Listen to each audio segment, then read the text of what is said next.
Courage to Change, January 7th. Just for today, I will have a quiet half hour. Let's make sure this is recording. Just for today, I will have a quiet half hour all by myself and relax. How simple that sounded until I tried to do it. I found it difficult to spend even a little time alone. 30 quiet minutes out of my busy schedule were far too many. So I started with 5 minutes. In time, I was able to find 10 and then 20 and then 30 minutes to myself. Amazingly, these quiet half hours are restoring me to sanity. It is through these times with myself, much of which is spent in prayer and meditation, that I find the peace and the power of my God. As a result, I have learned to tolerate and even enjoy my own company. Now, no matter what is going on, I need this half hour every day to get a perspective on my life. By sitting quietly in the midst of turmoil, I find that I'm not alone. If I take time, my higher power sends the message. Today's reminder: I care enough about myself to take a quiet half hour to relax. But if a half hour is more than I can manage, I can let that be all right. Whatever time I give myself will be a step forward. If I can stop the wheels from turning for even a few moments, my higher power can take charge and steer me in the right direction. So, this is what I'm doing kind of right now.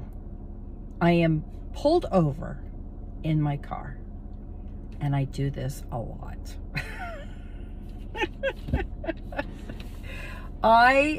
As a lot of you know, I work right now as a caregiver, and I am 24/7. I live with a woman right now, and I'm helping her, and I take care of her 24 hours a day, 7 days a week. It was not supposed to be like that with the pandemic. It kind of turned into that, and I just stayed to help her. I couldn't leave her. And, but I do some things to look after myself. In the morning, as a lot of you know, I get up in the morning and I go to Starbucks, and I go through the line.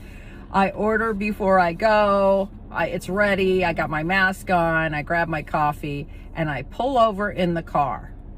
And if I'm not recording, trying to help, I pray. I do my morning meditation. I also do my meetings in the car because she is a listener. I love her to death.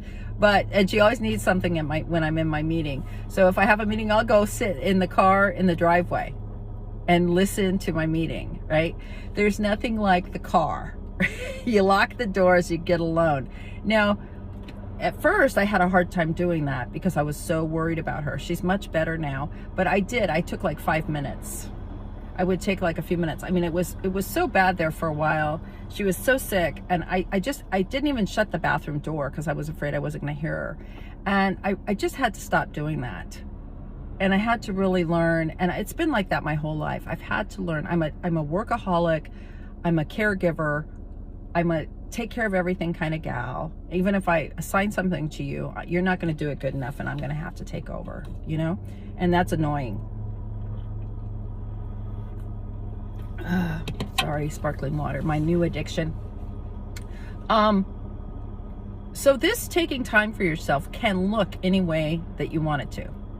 That's what I'm trying to tell you. Just start. It started for me getting up in the morning and going. I never had time to do a morning meditation, my morning prayers, right? My morning God help me direct my thinking kind of thing. So I started doing it on the toilet in the morning. I started going into the bathroom and shutting the door and doing my prayer, having my book on my toilet, and just, I'm here, I'm alone, I'm doing this. And I have just started carving out ways where now it's not a problem for me at all. I have no problem saying, hey, I need a break. I also have always been pretty big about, like naps, like resting. Like I need 20 minutes. I need 30 minutes to myself. I need, and I'll go in if I'm visiting, and I'll go in and say, I'm going to lay down for a few minutes, but I'm really praying. I'm really letting my mind kind of asking God, please help me, get me back on track, right? So these moments don't have to be crazy. You don't have to have a yoga room with candles and incense, and you're sitting and you're like that in your little clothes. You don't have to do that. Carve out some time in your day. If it's in your car, when you grab your coffee in the morning, pull over, right? If you're on time for work or a little early or wherever you're going, just pull over in a nice neighborhood and sit. I've done that before, and I've sat with my coffee.